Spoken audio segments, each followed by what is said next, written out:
Chers auditeurs de Radio Maria Togo, loué soit Jésus-Christ, de nouveau dans cette émission hebdomadaire qui traite de la religion traditionnelle africaine à la lumière de la foi chrétienne, catholique. Et vous écoutez la voix de votre serviteur, l'abbé Gilbert Vondoamé. La partie technique est assurée par Nicolas Beglo et Jean-Marie Aguim. Nous leur disons merci et sans tarder, ils vont nous aider à invoquer l'Esprit Saint dans cette émission et dans la vie de chacun d'entre nous, où que vous soyez en ce moment, et à travers un chant à l'Esprit Saint pour débuter cette émission et que l'Esprit Saint lui-même soit l'animateur de cette émission en union avec la très sainte Vierge Marie, Notre-Dame de l'évangélisation. Nous venons akpedada na mau eto evi akple bobo ko chu ke jimeke yone ba chomo nkpokpo ya na mie de motor siade e mi le semian ko la fi mi le gaposiama e mi no vi Nicolas Peglo akple Jean-Marie Aguimo la citron le wona yanti e mi ayeji abale ye mi oneji jine mi do fi mi do le ponu plare pour mi ape de konu pe azan chi alo azan yo nenye mi ape de konu pe azan kema mi a de kukuna obe wa cho gbo ko pe ha ke mi a cho do gberai la fi mi le ne gbo ko intono akplo wona ya intono wona ya mi no Maria i nenye gbe pa de la pe no ne kplo mi le wona ya me.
Merci Seigneur Esprit Saint dans nos vies de tous les jours.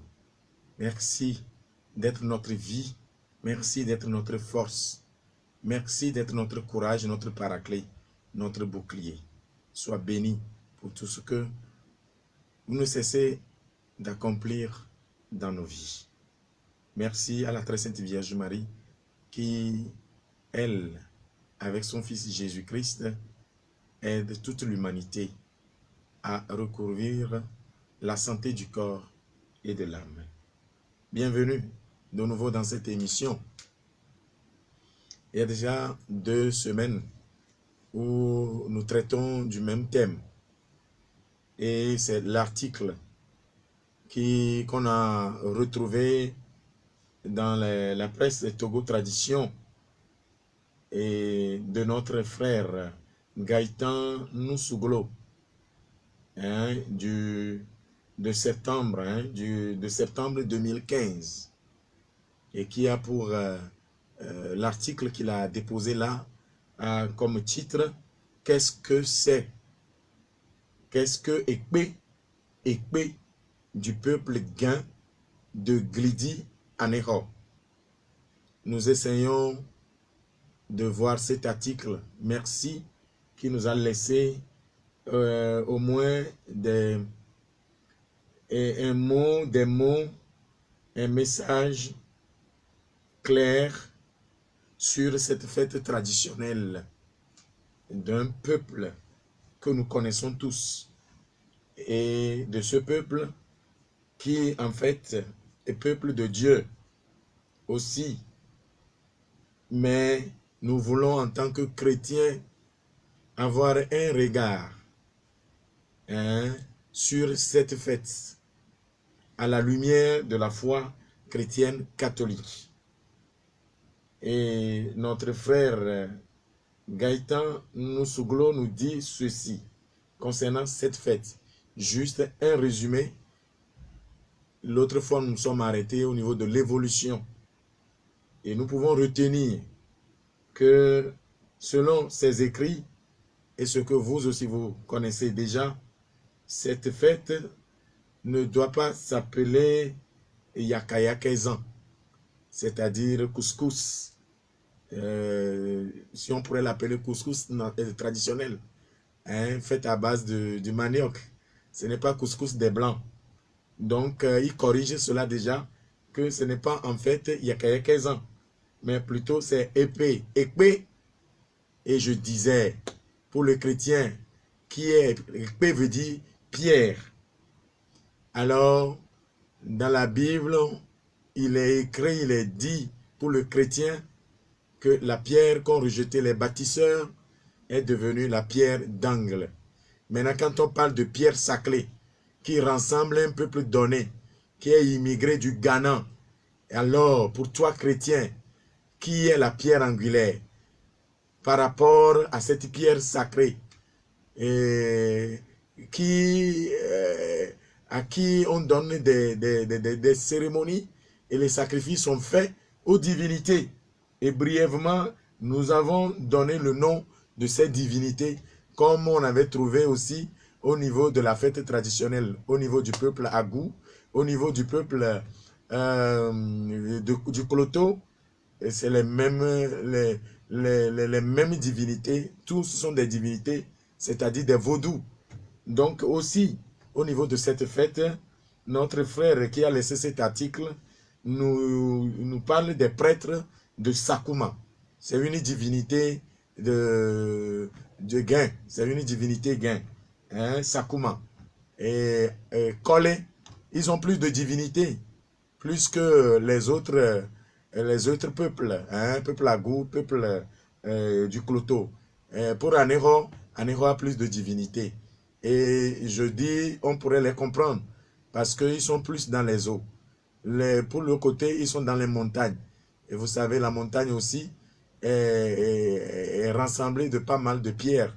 De pierres bien, voilà, bien solides, c'est des rochers. Donc de même, ils ont des pierres sacrées. Et il y a les prêtres Sakuma de cette divinité, les prêtres de Kole, de Lakman. Les natifs du milieu, vous me comprenez déjà. Cette fête, voilà la base, l'origine. Et ils se réunissent à Glidi, Podi, nous dit cet article de notre frère. Et c'est avéré, puisque c'est chaque année que cette cérémonie se déroule dans ce milieu. Et c'est au mois de juillet, nous dit-il, à huis clos, tous ces prêtres qui représentent ces divinités, ils vont faire des cérémonies appelées Numadumo, peut-être je peux mal prononcer, c'est-à-dire semeuse de maïs. Et tout comme dans les autres fêtes, nous l'avons dit, c'est à Dieu qui fait pleuvoir. Mais les divinités s'arrogent.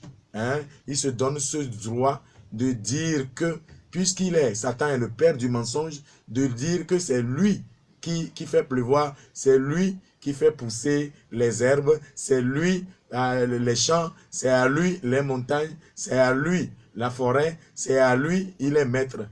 Ils se sont partagés les biens de Dieu. Et ils se l'ont attribué. Et ils s'imposent. D'accord? il ne laisse pas la liberté à l'homme. Il s'impose à travers des interdits, hein, ou bien des interditions, hein, des totems que tous, le clan, doit respecter. Voilà, on pourrait voir la différence de ce qu'est le vrai Dieu, de qui nous tenons l'existence, le mouvement qui nous a créés avec amour, à son image et à sa ressemblance. Vous comprenez? Donc, c'est un menteur. Effectivement, ce n'est pas à lui la terre, mais il se dit les propriétaires de la terre. Ce n'est pas à lui les montagnes, à lui les forêts, mais il se dit chef de montagne. Il se dit chef d'un clan, de tout un peuple, et qu'on devait l'adorer. Et périodiquement, il faut des cérémonies et il faut des prêtres pour représenter cette divinité. Pour dire, pour nous chrétiens, continuons-nous toujours à être ainsi partagés, à se mentir, à suivre le père du mensonge. Il ne peut pas faire pleuvoir la pluie. Pour que les prémices, hein, les prémices, tout est à Dieu, tout est pour Dieu, tout vient de Dieu et rien à Satan. Ok? Donc, qu'on fasse cette cérémonie avant de manger les prémices, soit l'igname, le manioc, le maïs. Ils vont faire des cérémonies avant. Après cette cérémonie, les prêtres s'imposent l'abstinence de tam-tam, de funérailles, abstinence très rigide, observée par les membres du clan de Sakuma, c'est-à-dire ce peuple qui se réclame de ces divinités. Ils doivent observer le silence total. Même si, au nom de ces divinités, Sakuma, Kole, Lankpan, Jobu, Nigble, Mama Chawe, Mama Nyagan, c'est-à-dire Yadoudou, Pesu, les divinités, voilà, en leur nom, quand on finit cette cérémonie de Numadoumon, semeuse de maïs, plus de tam-tam. Cela veut dire, si jamais tu as un être cher qui est décédé en ces périodes, soit on sursoit toute cérémonie, pas de cris, pas de pleurs, pas de tam-tam. Quelqu'un meurt, si c'est même mort subite qui surprend les membres de la famille, ceux qui sont là ne peuvent même pas crier. Vous devez vous en abstenir. Hein? Au cas échéant, vous tombez sous le coup, sous la colère de ces divinités. Et c'est le calme total. Vous gardez le corps dans le silence, sans pleurs. C'est douloureux, c'est difficile pour l'être humain. Qui peut compatir? Comment on peut compatir, hein? Et extérioriser ses sentiments, hein? Mais on ne le peut pas, parce que les divinités l'ont voulu ainsi. Voilà un peu l'esclavage dans lequel nous nous sommes mis. Donc, pas de tam-tam, tout est reporté, il ne peut pas avoir de fête. Si à cette période, vous avez un nouveau-né et vous voulez faire la fête, vous ne pouvez pas. Il faut finir ces temps des divinités infligés aux hommes avant de festoyer aussi. Donc, il nous dit que après cette période, il y a l'abstinence de tam-tam, de funérailles, abstinence très rigide, observée par les membres du clan de Sakuma, de Kole, Lankman, Jobu, Nigble, Mama Chawei, Mama Nyagan, Yadoudou, Pesu, voilà les noms des divinités. Again. Donc, le Oulomon de Lankman est responsable de l'annonce aux autres Hunon. Et nous savons tout ce qu'on appelle Hunon. C'est le prêtre des divinités. Ceux qui doivent recevoir ce que les divinités veulent pour le clan. Donc c'est lui qui annonce. Il est le prêtre de Lankman. Hein? Il est celui qui est responsabilisé pour l'annonce aux autres Hunon et aux fidèles. Parce que ce n'est pas encore public. Seuls les Hunon et fidèles de Sakuma, Kole et Lankpan, les trois. Je ne sais pas s'ils représentent la divinité, la Trinité. C'est les trois seuls qui sont informés. Donc ce n'est pas encore officiel, plutôt c'est officieux, c'est à leur niveau. D'accord? L'évolution, nous sommes arrêtés là. Je ne sais pas si je vais vous laisser la parole aujourd'hui. L'autre fois, il semble que nous avons reçu seulement un appel, mais qui nous a vraiment édifiés. Je compte, si possible, avant de continuer, vous laisser la parole aujourd'hui pour que vous arriviez à donner vos apports, vos questions, et voilà. Et puis, peut-être on va progresser comme cela. Sinon, s'il n'y a pas de coup d'appel, je vais commencer le déroulement des cérémonies proprement dites. Environ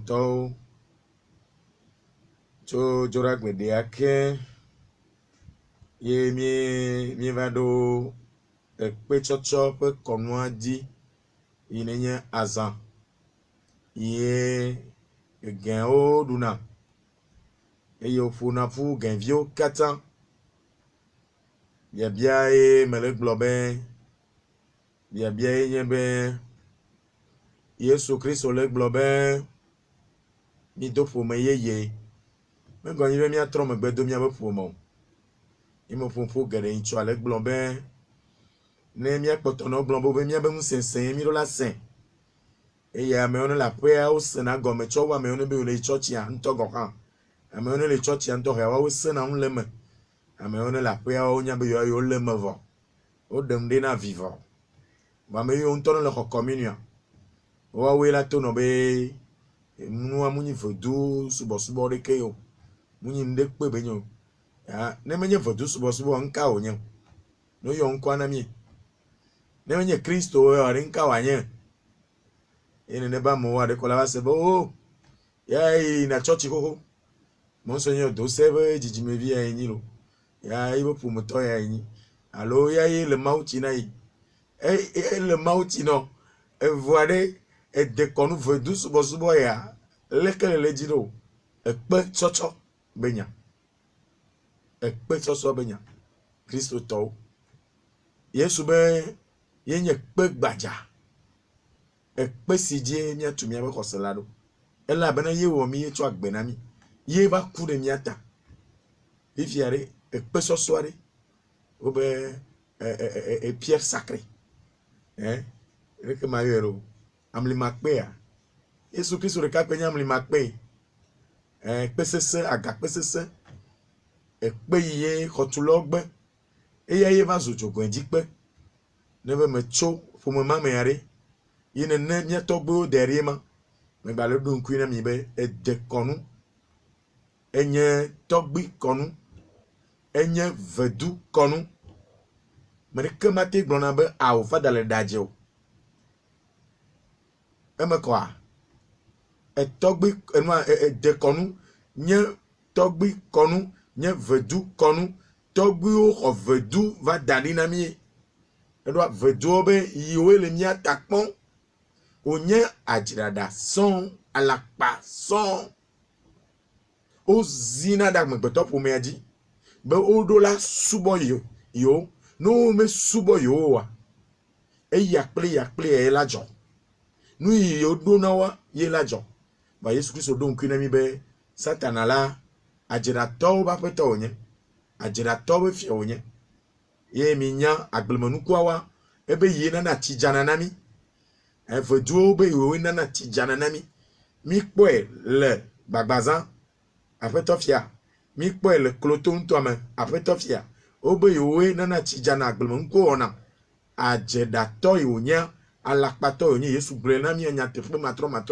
ele nya benkuoma yo adu azane eye amere me kpomo anye duma me vi ne agblemenu ko wa la to dudu jenkona vedua o no mo tue do jana o no mo tue so savona obe wa wina echi jana yo agblemenu ko wa no mo we ne na mo na mo de we adomela dui waku nene ma oyinema vo mi o ye mi le mi me yinako edo mi kwesebe ajeda to mi ma ke pledo yeta emi du na nde kpekpe gade kpekpe gam ne dro miko ne ntete gbele mi du ne ala bena yesu eva wo mi zu vovo me viwo mi ezu do kusi no viwo mi vo le Yesu Kristo me e comme le mianchi mi anyi ne korela no mianchi a yenyi be mi masubo tron mi masubo atio mi masubo pe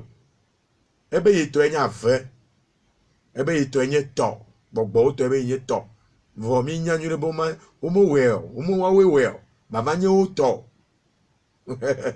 omenye ho haya to nto cha go ha miawe le mianto ba pama ne le bonne ne ma le khoji sea ma yive du de konu bazane ye veduo yonami veduo onapumi le gapopo de toche afano la gble hafi mi azondo enya kwata pe me tonyo amere la globu ne ma ne ma le tefo wa mi na manya zane ya le kapono ba ya mi ba do ane ho to chagbo ube veduo wa ben kwema me yonami e vedumo kwata odo obe enunola amela nanu vedumo wadua odo ameyono le vedonu eye vedu de pepe le ogboa mianovi Gaëtan nu suglo englonu dade miete meji la poe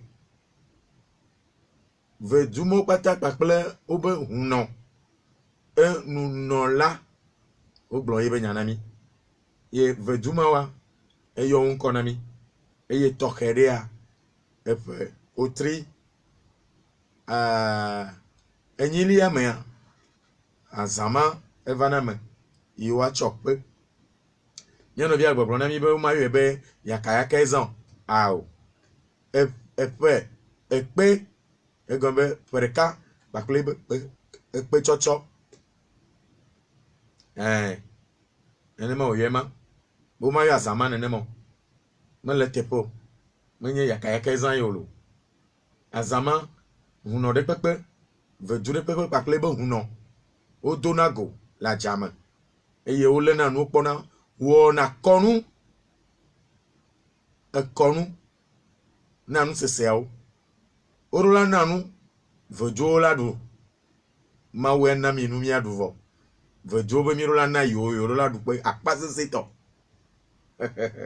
enya iva Kristo to nka jigbele na la zamamu nka ele jakpo la zamamu vedu la be ichopo mo mama mesia me magbo mi kwata mi chopo mo le chopo mo mama azamade me vedu ele popu mi alo yomo na ndekele Yesu Kristo ben komo vedu ben komo wa nsi anule on to pera nka jigbele ina nenye Kristo to nka le jabe po erare le difomo aha à la famille à de pleji yare me globe ne leve po vedu vous pour to goran le won nous vont le po vedu vous pour gboloa le won nous vont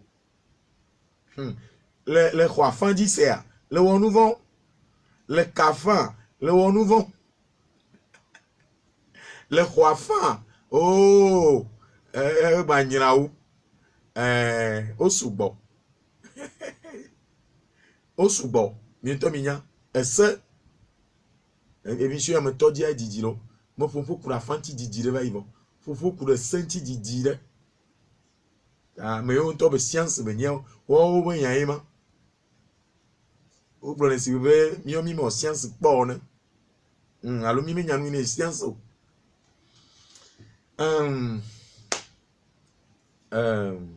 yema kema veduma wa minto unko ho me ko ebe to domoto abe vedu ba sen yo ba sugboto tout ameto to tout à me tonya pour le cagnac pauvre. Voilà. Et Tom Toya, Mito Miyabe, Enyae. Christo Tolelo, Obeonia Christo Tovare, ne mare, Ayadu Virge Joba Bemere, Metuna mi Begasegama, Odo Bane top. No do in Azua, Maposo, Vodola do nebe Ezio, Beme Rekela do no, Bele Nobel I Hahobo, La Bene Hawa, E Gabe Yellow, Nessa, Papavo, Beleno, for Saman and Sene Hahovoa, La Jola do da, Rahola Troda Ziobo, Polacolo of Futura, Von we Gina Chama Jackpe. La Jo is your bo, La Jo the Hahobo, Ajovai, Afu, Agbo. Zandoma, cho afu. Allo fofoma, cho afu. Yesu Christo man comme mieux le do me blanc besiagbe. Na me inen lombe ya trojimea. Bobo ere, Yesu chona kama to fa daudi kwa. A cho kama le nchi oblibo. Vone men lon ware Yesu mati onane keo. Fie nya lema. Vone lema vobe obe yime lemo. Le leva chochi avo forkale to forkale go. Aya dun lele. Diji me vi ora.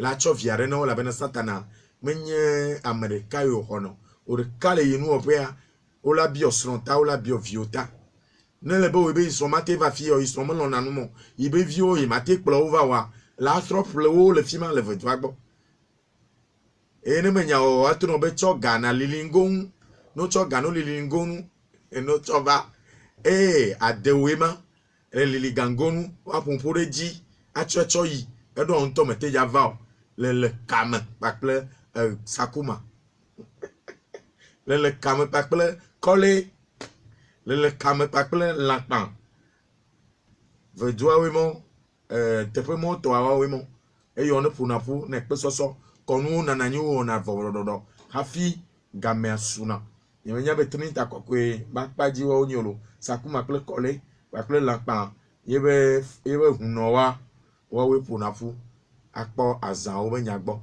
awo konu ade jenko ye emegbe a olabana azan ijie pesoso adogocho ye no vi gaitan ya ye de nu yode gro nami enro o dare mesia mala te khlefa enya o to vedua wa ne nya khlo pata osubo yo no funa fu pesola wa enya sakuma kole lakpan jobu nyigble kaka to evon to ameyan gbagblo va yo to ma nyigble kaka yi klotum to hame e di komile ngo chen keke fu mama momi jochuma tonyo va Yesu Christo va mekenye nonyo amekenye novinye ntu wo mekenye novinye nyonu wo yenye ame yone le nyala sem eye ole eji wom mi do fomo yeye mi banglobo no le mauchi no kwa me gonyi be fomo imele jochua me jocho fomo mvo o le mauchi no kema le du jopa kle Yesu Christo seyeye Yesu le donami mi nya seo satana matena de kawo wala va fide bereo edo de kawo me le sio mi to mi nya ame achagla nu imaucho ne ebui yo chonko be satana mate odeka mate fufu duko adereka olemo mate be jave de sron abe avec poda benade no jiema no poda benade ameyare sopakple ne me zona bo sambo mo ne me zona satana bo mo wa mate de susumo kaka be jiema po akplo nyonu e me gbe ola bate no bo o mo po enwiro gake mo va sese vo o le kplo nyonu avo o va sese vo bo mo po enwiro be o mo po enwiro bo mo okonu anwiro chama agboelena ku pote o vo egbe a le que nous alléluia nous tro nyon e ya cha ucho no vola fifia a doku e miya ko le zo mami be fliji vo a hashitoy satana mate destronamio nya togbe bon se so mate destronamio fika o po echo o fo la vema o fo le toma o fo le toma yo subona eto magbere karkadodo na mekua ne me nyawo wa o konno le gan ogbo wa trota oro da fu Allo? Ne fada alors miss a amekuku miss anu chwa da kavari. Ame jena nkofa dai. Allo? Afochino na afuano na fada ba come. Allo memo atarwa ba come. E gonyi bele o nonado agbagbe ya. Yo subo na mama le nti la me. E gba le subo e. Nu yo va subo na. Le wa gba nu yo subo na nye to. Tane subo wa. Ne le va kwa. No di ogbe. Afo ala gba no po. Afo ne no di over le dome. Ne la po no atajo yi to cho atade apukwa. Na nyanyi ne bena wa me cheke ke wo gba afu atoko le nye. Ta yi nku me tro da fu ko. Afu me wale la. Konu onye wona no. Babare. Le o dome a koro wa globo be ehun shishia ehun 2 fois 5 et dans un mountain do dans wana na ne kpo be nkume la kpo be ehun togbele nkume ne over sina gbeto la bena obo yo togbe nye dangbe elo wa me donc a be pedao me pedao de yo e peda ye be sisile magbagle na mi peda e osine amodo le wa sina amodo nye peda voa masimasie o play o masi le nkume no voa peda be konu le wo na na o me khosebe me yo vojo na mi vraiment ni blanc mama chawe mama nyagan pesu minye vejue o pata wa o ben come o chona pele no okonwa o la okonu boboere donc a me khosebe mi atrova yejia mi va chokonu de kareka egbea inchoma me funfu subo tani mete na minokamo amerika kwe funfu vozande ya e kapo nomba minye mi agba chom ya toava ame me poto le mo amate funfu wonebe ya funfu ala nyunto zirka ko sene kwa otrona me nyaba mi le kame subo e nya ya me gblen choma mi trova ji ni nya te do me hafi ma ba chokonu wo de kareka maba chow de kareka ne mi akpoda benare Kristo toare ela no numa koya bantoa era nye ngoli yoyo pe soso ya pa ngoli yoyo le mekonu onya Yesu be mi ayo ngolia il y a l'appel des morts. Est-ce que la Bible chrétien que nous sommes nous permet de participer à ces cérémonies où on doit faire l'appel des morts? Je vais mettre la différence prochainement à la fête du Toussaint et l'appel des morts. Selon l'Église, nous confondons cela grandement. Ce n'est pas possible. Il y a une grande différence. Ce n'est pas la même chose. Appel des morts n'est pas la fête du Toussaint. Alors il attribue les prêtres ou non,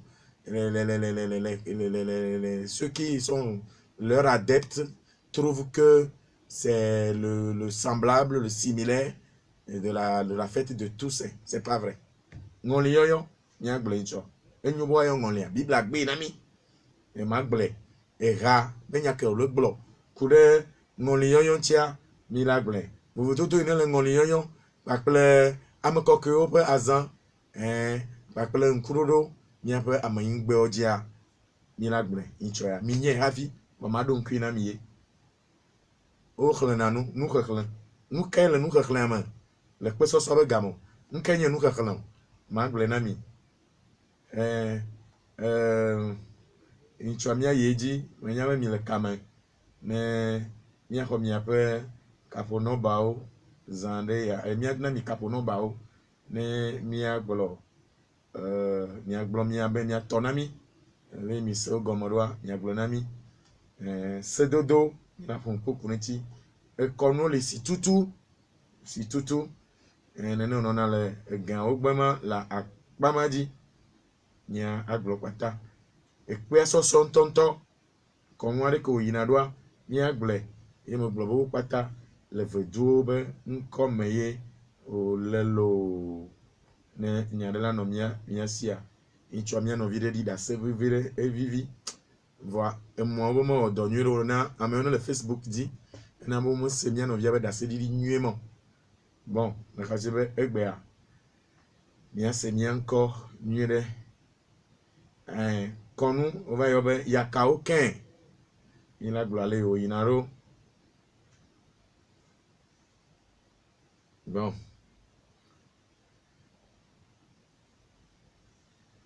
voodoo diape alors on te veut voodoo dje apu ma po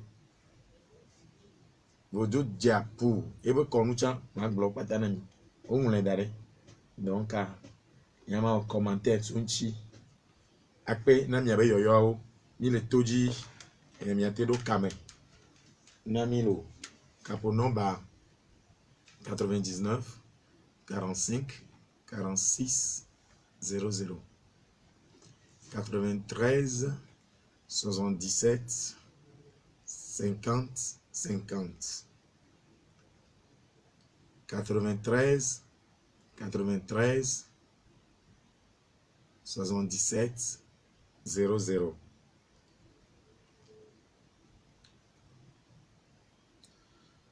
99 45 46 00 93 77 50 50 93 93 97 00 ama ma kwesebe kristo to sugbo o chofima va me fima la chohafi atedo ona ya mo o chale mo njenchi le nyande chunchi o chale hogbogbo kwe abenye kene mi o pata mi hogbogbo kwe mi aglo mi ato na mi kama mi le etoji.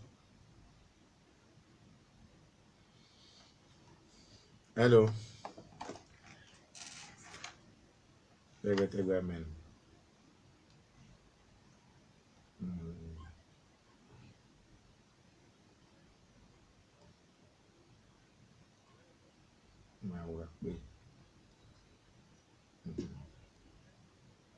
Akpe lo, ni le mi anko senyure le gama.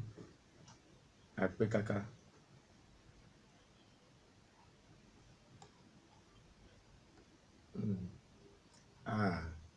Yano via ka no la trova ma onejo. Akpe.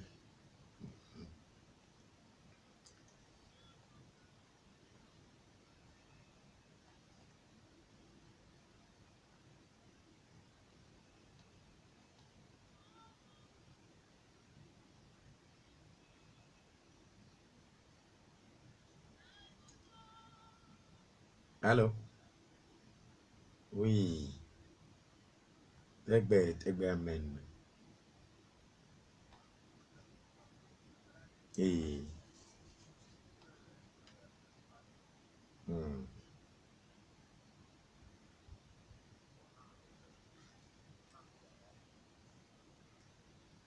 O nyemenya amene le konuanu. Yenye gbanto. Nyemenya amene le konuanu. Enya ema. Leke wo konua chando nyemenya.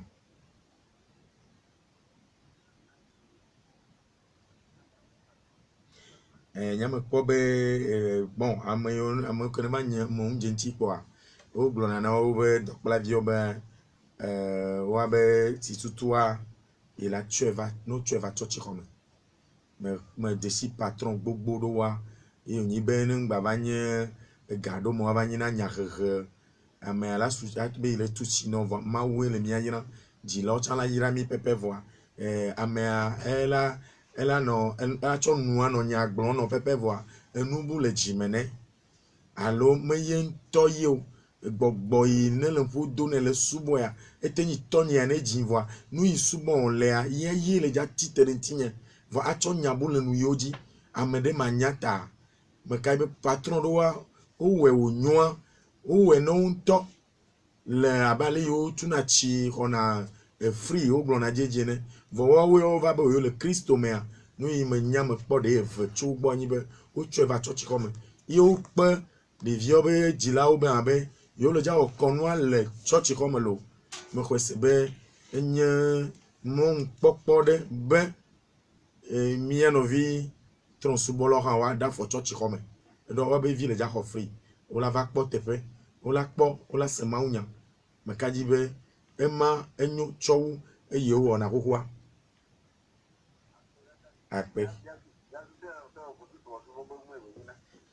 lewo na dai na me bio me keno na konwa nu eye de ko na roma na mi gbete kpo ma bokwa nya be enye voju subo alo enye voju subo a edua ametabia bi ogbolu vivi ala home a o le ja yo to ya na ku kokwa ola yo ngolia ola yo to no we ola yo ibe ngoni hafi ola to konwaji ola be kochire yan la monu agbonu e konmo pata ole na ko woni so beregbe ma fifiare emi mitro jimere kenya ro nya pe fada o wono konwo nkom kajibe ya yira gane la chum chowulo ene mo pe o nye voju konu menye vonu ko voju konu nya ko nibe makele konu anu trosubola ya le bele yido nya chika wele dodomo ye kwata ko imalo oui allo mi le toji tegba men Tata leku nyam lesu miso chevie. Akpelo. Alors leku lesu émission so chevie. Akpe mi le semi encore akpe. Mais ma bio c'est na Michele Glenchabe ne oyi afaka pe o ponwa be o nouveau o le wo konu vende o no te kwecha o nouveau. Difomo aha blani voa adan reyeji. Abe amarebe ja vunu von gomenea ne chwa pa mala juroro ko me hafi raele dans le film. OK. Était bien elle était bien fait. Alors le second.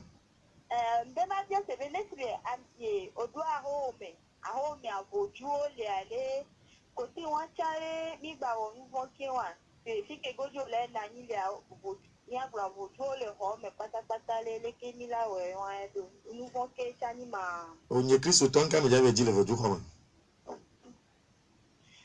ni me jabe voju ko ma nka me jabe ji le voju ko ma ni me do ndek la ji le voju ko ma pada akpe na akpe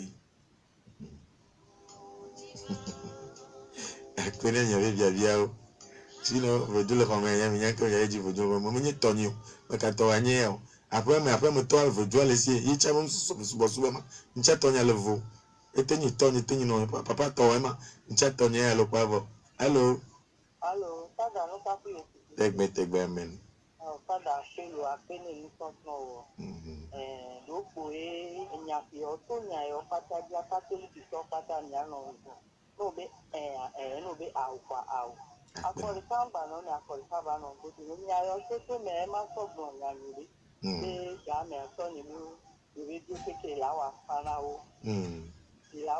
o enya ni nya me kwa mi be ni ya wa fana ko ma wa ko o le ju ka ni ba do ku o to nya de na me na we nyanyon ti o ani mi do ati e nya o ja wa fana mi ma no aba ti wo do e ku kon ba na nya ni le ja no bo yo ju papa ni ba do ku po e bo ma te wa ya mu ni do nto e bo ga me ba ti ku kon ba na ni ti wa ton ti mo na pa pa da jam le ku pe ala be ma wo ni ya ma be mi na so o ba da nde na ri kaka bi o bi nya ba na ni ko ba na ni wa pa pa wa pa na ni wa be na tam ko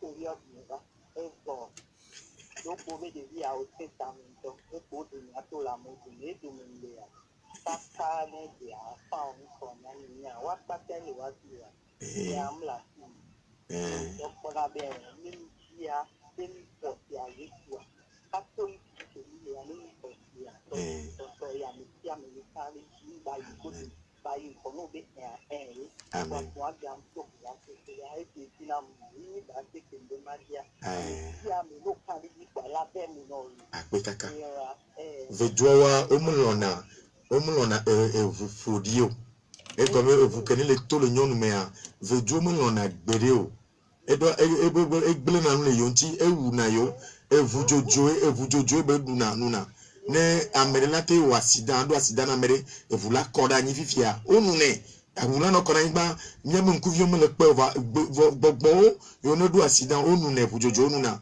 wa tru kole gbon nu e kokolo nu a evula kore ni pepela kore ya evu we jona jina go be e pona jijo be na ile gbele mau ben veveo me ta evu poli me jona jina ye na nyon madasi adasi anyi adanu na soa ba du le wo gbo malo eye Kristo to ucha o gba le we gbegbe amole va church nyɔnu la to no be ato ne nɔnu ati bena ne o da si anya o ma va xɔ communion mi sɔ gbore mi sɔ tɔn subɔsubɔa tsɔ va da ɖe tsɔtsi xɔ me be tsɔtsi tɔ mi nye nu vɔ̃ ye ƒona ɖi ame evu yi ne le to ne mia tsama te ƒo ɖi mi o nu vɔ̃ ƒona ɖi ame ne le ƒo ɖi ye nu vɔ̃ le wɔ nu vɔ̃ ele be la ve ʋu nu vɔ̃ gɔme hafi la va xɔ communion vɔ evu yi ne le to ne mia tsama ŋutɔ do nyuie ɖe nenema le kpɔ o tsɔe tso Kristo tɔ gbɔ Kristo tɔ tsɔe tso fi ma tsɔ va akpe na dase ɖiɖi wa akpe kaka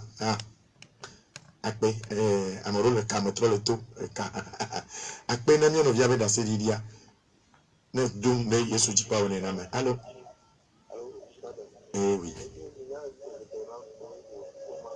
oh lebe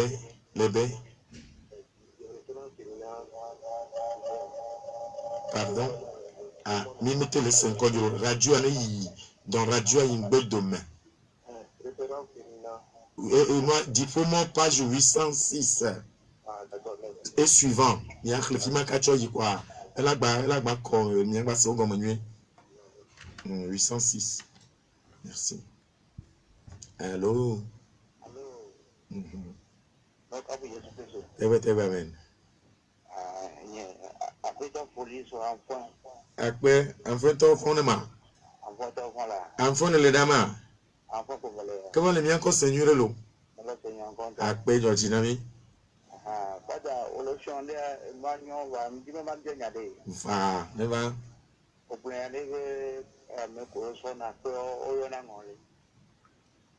mi kpo va jo mi gbona die menye ngule mi abe vi de kai ngule dari vo mi pata mi nyaba ne o yinema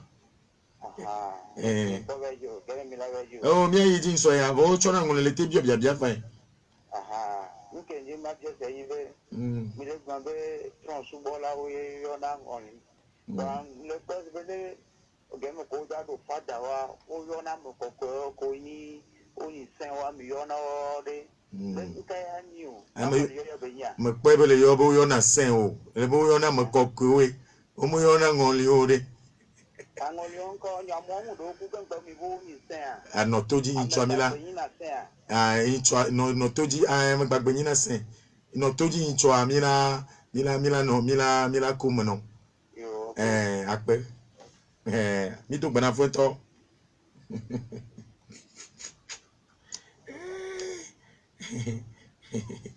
hello oui ni hogbelo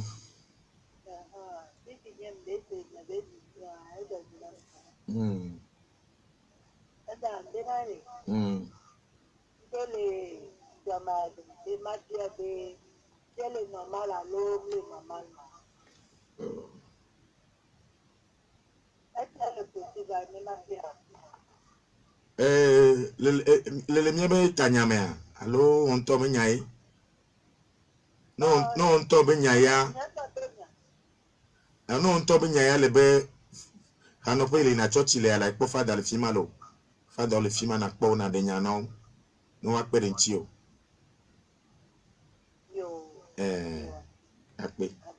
akpe mulo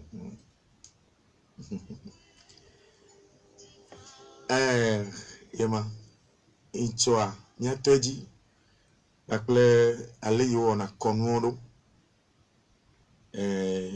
konuo bezonzoa mo yo na mi de karka zande ya mi yo ngolo daria ya yema globe ra va de vototo mi nenye amekoko bazandudu alonkudodo amenu gbe oji akle ngoni yoyo ma glonya iglo ale chunchi na mi enya tepe matro onye vototo gan de lema chaka ma no na mi chaka ye mi leji kaka na vivi ma u de ka yeko ya to asia mare jago ne be ameya enyame kokwe ha ya ye la ngule nu yi wa bla la nyigba je ano babla la nyigba je yi wa bla le jipo a ano babla le jipo grito nyayo akpe amere le kame akpe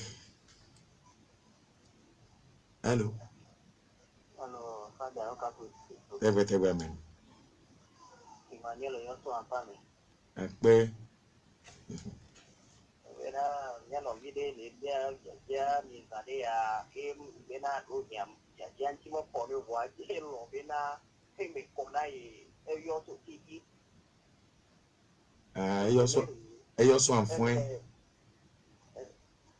kiri tu aba yi ko mama de ba le ba do ka be le ko ne ko de no be nyanti okay yo ya que le ya no amo kiri tu ale ya bena le wo ne ko tu le ko na wo de yo pi to ta yo que da ko no nya nya wo yo la ya le no aro okay ya ye no la ye ye be ne le wo de que no yi pi to ba que da ko bi ko de que mo ba yi bi bo o ko mo yu yu nya ne ni de la ya bo yo le ko bi pi to ye ko de que mo ba yo ni bo ma bi na ma ko ti ni akpe vonya mama nyinyori ninya me ba yin vonya nya me vodu le ga mo ko mo po vodu apoko a mo ju onu vun anyen po onu vun de mo ne gbon ra le mo la o benare le khoafan di se le khoafan le po vodu popo e gan mo on to le ju la po mo ko di jo kwa le ju le po vodu popo ke le vivi sene kaka ba gbo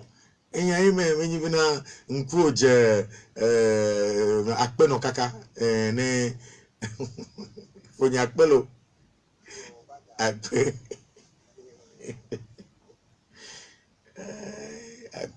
kaka oh re allo amare le kame tegbe amen okay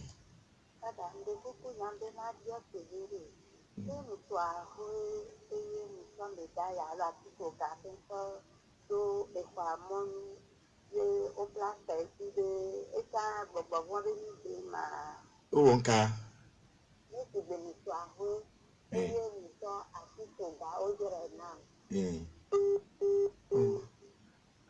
amade se nyama goma ya o yira ticho gavo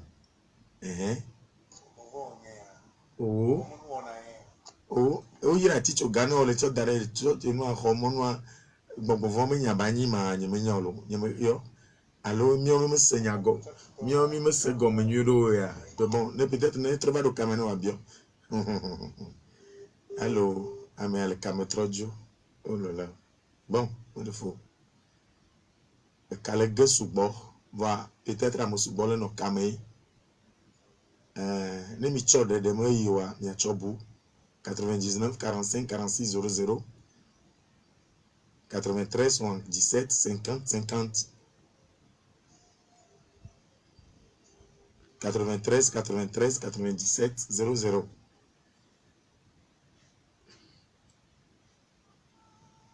biabiawa biabia yi ne va yi ami mesegomo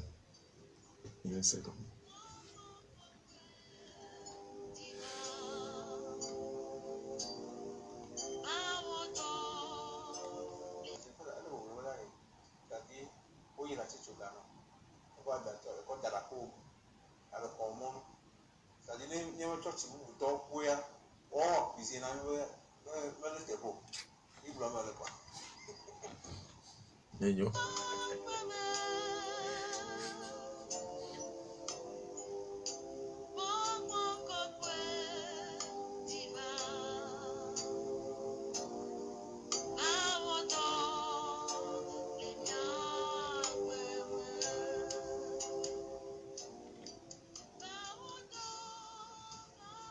Enyo, on a be miano via bia a fo Nicolas Peglo tro de nyama na nui egom nyi be Kristo to yira chi soga e o cho dare be homonwa on a be gbogbo mo church yo ma gbodu no ho gbogbo wi yo wa o ba gbo nyi be gbogbo vo mo nui chi soga Satana vona na chichoga vona ni nui fa daira.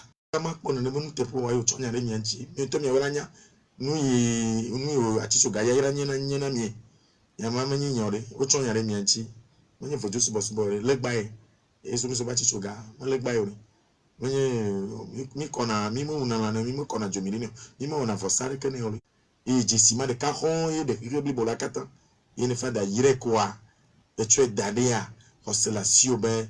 Un moment il a tout et il a guéri pour faire pour la main et il a dit tu gamin le don kuno n'a mis de moteur de sière quand sière gamin ben à maman et tu le que savon et il y a mola nya tepe bakla a bela et il y a do il y a plan et il va tu ganti non et o yire le pon quand sière gamin et le blono ben et le blono de moteur sière ben nya no abe kokui nya no abe yekene nya je ya mayome menyi be yan no engbe domenami miamia no nkone ele gblonya gbogbo de nami ele globe ni la tofu pepe me hafi akpo jidudu akpo agbemavo nu nyinyu keke akeko nye kama onya gbonami be enye le tronsbolo gboa enye nka